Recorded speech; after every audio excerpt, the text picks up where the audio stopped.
ଅତି ଦୟନୀୟ ଅବସ୍ଥାରେ ଜୀବନ ବିତାଉଛି ବୃଷଭ। ଜୀବନ ବଞ୍ଚିବାର କେତେ ଯେ କଷ୍ଟ ଯିଏ ଭୋଗିଛି ସେ ହିଁ ଜାଣିଛି। ମଣିଷ ହେଉ ଅବା ପଶୁପକ୍ଷୀ ସବୁଙ୍କର ବଞ୍ଚିବାର ଶୈଳୀ ଭିନ୍ନ ଭିନ୍ନ ହୋଇଥାଏ। ମନୁଷ୍ୟ ହେଲେ ନିଜର କଷ୍ଟ କାହା ଆଗରେ ଗୁହାରି କରି କହିପାରୁଛି। ମନୁଷ୍ୟ ନିଜେ ନିଜର ରୋଗକୁ ନିଜ ହାତରେ ଉପକାର କରିପାରୁଛି। ହେଲେ ପଶୁ ପକ୍ଷୀଙ୍କ ସ୍ୱାସ୍ଥ୍ୟ ଚିକିତ୍ସା ଅନ୍ୟ ଉପରେ ନିର୍ଭର କରିବାକୁ ପଡ଼ିଥାଏ। ହଁ ଆଜ୍ଞା, ଆମେ କେଉଁ ମନଗଢ଼ା କାହାଣୀ କହୁନୁ। ଦେଖନ୍ତୁ ଦର୍ଶକ ବନ୍ଧୁ, ଆମେ ଏଭଳି ଦୃଶ୍ୟ ଦେଖାଇବୁ ଯାହା ଆପଣଙ୍କ ହୃଦୟକୁ ଦୋହଲାଇ ଦେବ।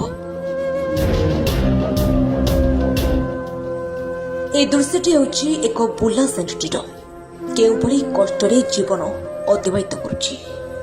ନା ଠିକ୍ ସେ ପରିସ୍ରା କରିପାରୁଛି, ନା ଠିକ୍ରେ ଝାଡ଼ା କରିପାରୁଛି, ନା ଠିକ୍ ସେ ଚଲାବୁଲା କରିପାରୁଛି।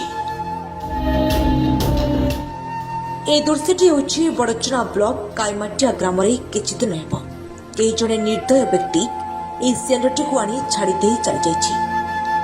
ସେଣ୍ଟରଟି ଖରା ଦିନଠାରୁ ଆଜି ପର୍ଯ୍ୟନ୍ତ ବହୁ କଷ୍ଟରେ ଜୀବନ ଅତିବାହିତ କରୁଛି।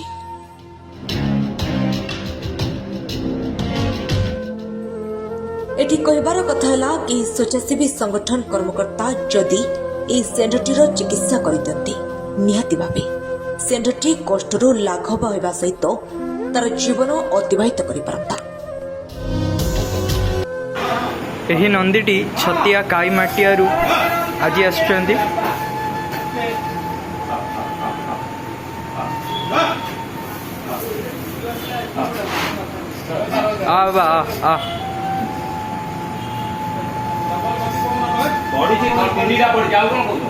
ବାବା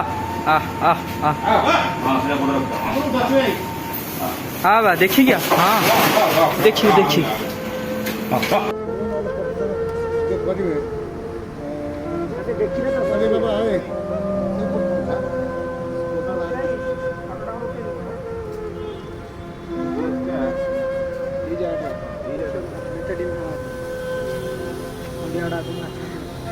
ये